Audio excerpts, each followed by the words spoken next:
Okay, dito tayo sa pagpasok mo ng Lucky South 99. Kailan ka ba nag-apply doon sa Lucky South 99?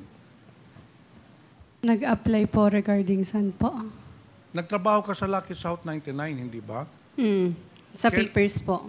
Okay, paano ka napasok doon? Pwede mong ikwento dito sa komitiba, paano ka napasok sa Lucky South 99? I mean, mananrabaho ka, hindi ba? Eh, hindi naman basta-bastang ikaw ba'y kinuha ng Lucky South 99 o nag-apply ka doon? Nung una po, sa amin po yung Lucky South 99 nung una po. Sa inyo? Opo, sa akin. Sa amin. Sa iyo yung sa Lucky South 99. Nung una po. Nung una po, yes po. But according to Stephanie, nauna po si Stephanie magtrabaho doon sa Lucky South 99 and then nagpa-interview ka doon sa Lucky South 99 at nag-apply ka. May I know po kung kailan po ako nag-apply at sino po nag-interview sa akin? Oo. Opo. Sino ba nag-interview sa iyo? Hindi, pwede kong malaman kung sino po yung tinutukoy na nag-interview sa akin nung panahon. Hindi mo na rin isasagutin. O dito po tayo sa big boss mo. Hindi mo naman ma-explicar dito, hindi mo na ipapaliwanag dito paano ka napasok sa Lucky South 99. Pero as per record, nauna sa iyo si Stephanie, sumunod ka, and then eventually, ito ang nangyari po ay nung nakapasok ka na ng Lucky South 99, naging personal translator ka ng big boss ninyo na si Duan Renew, hindi po ba? Ninong ko po siya. Ninong? Opo. Paano mo nakilala si Duan Renew? Woo! Best friend po siya ng mami ko. Best friend ng mami Yes. mo. Kailan po sila nagka-best friend ng mami mo? Paano po sila nagkakilala ng ni Duan Renew at ng mami mo? Po? Paano sila nagkakilala? Sabi mo kanina, Mr. Chair, kasi kaya ka napasok dun sa Lucky South dahil best friend ng mama mo, si Duan Renew. Duan Renew, for the information of everyone, is the big boss of Lucky South 99. Paano naging best friend yung mama mo at saka ano? Gaano na sila katagal magkakilala? Sa China pa lang po, magkakilala na sila kasi sa China po pinanganak ang mom ko. She's a Chinese po. Okay. Yes. So doon nagkakilala ang mama mo sa China. Opo. At sa Duan Renew.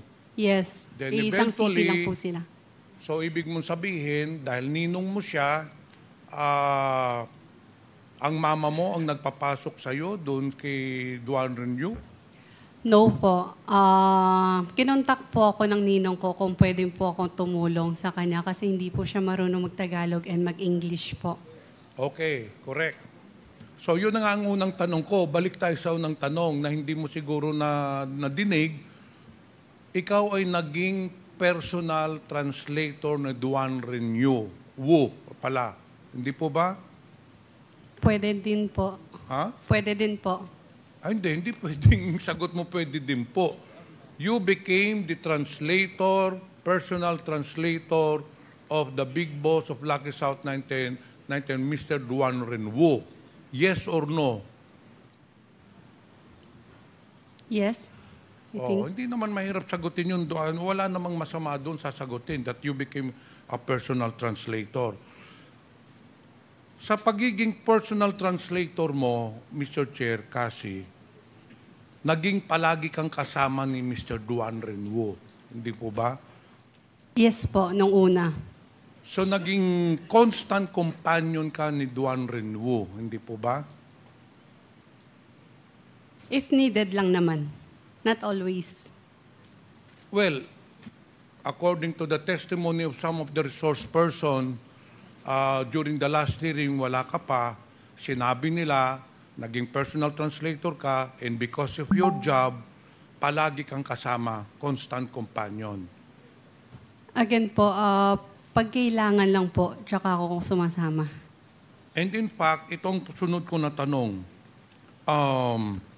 Dahil palagi kang kasama, personal translator, kaya hindi marunong magsalita ng Tagalog yung si Duan Renyu sa dami ng transaksyon, totoo po ba ikaw ay tumira doon sa bahay o kung saan nakatira si Duan Renyu? Yes po. Saan po yun? Saan po yung tinirahan yung bahay na kasama niyo si Duan Renyu? Nung una po, kung saan po yung office. Tapos po, nung Saan huli, po ba yung office na yun? I think around sa Friendship Highway lang, pero hindi ko sure yung Sa address. Pampanga pa rin? Yes po. Okay. So, ilang taon po kayong nakatira doon ni Duan Renyu? Wu pala. I think since then, since pumunta na ako doon na po ako nakatira. But sometimes umuwi din naman po ako sa Binondo. So 2019 ka nagsimula magtrabaho kay Duan Renwu, hindi po ba? Yes po. Okay, so 2019 magkasama na kayo, doon ka tumira. Sino po ba ang kasama ninyo sa tirahan ni Duan Renwu? Kami lang. Kayo lang, dalawa. Sa bahay po. But bahay nga. meron po kaming staff po. Okay.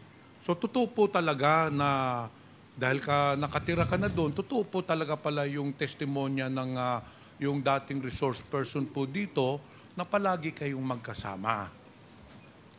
Iisang bahay po pero hindi po lagi magkasama. Hindi, paano naman nangyari yun? Magkasama kayo sa isang bahay, tapos sabi mo, hindi kayo palaging kasama, paggising mo, nandun na yung Duan Renyu. Yes po. Pag natulog kayo, nandun na rin yung Duan Renyu. So halos araw-araw. Kasi sabi mo, as per your statement, doon ka nakatira, so araw-araw kayo nagkikita ni Duan Renyu, hindi po ba? Hindi araw-araw nagkikita. Iisang bahay po kami. Pero may sariling lakad po siya. May sariling lakad din po ako. So sometimes, hindi po kami nagkikita sa isang bahay. Kahit magkasama po kami sa isang bahay. May tanong po ako, Opo. Mr. Chair. Sana ay wag po kayong magagalit, ano? Yes po. Sana wag mong masamain ito, no? Yes po. Pero hindi natin maalis sa pag-iisip ng mga tao. You're living in one roof. You are a woman. Duan Renyu sa man. Ang tanong ko po, wala ba kayong relasyon ni Mr. Duan Renyu? Wala po.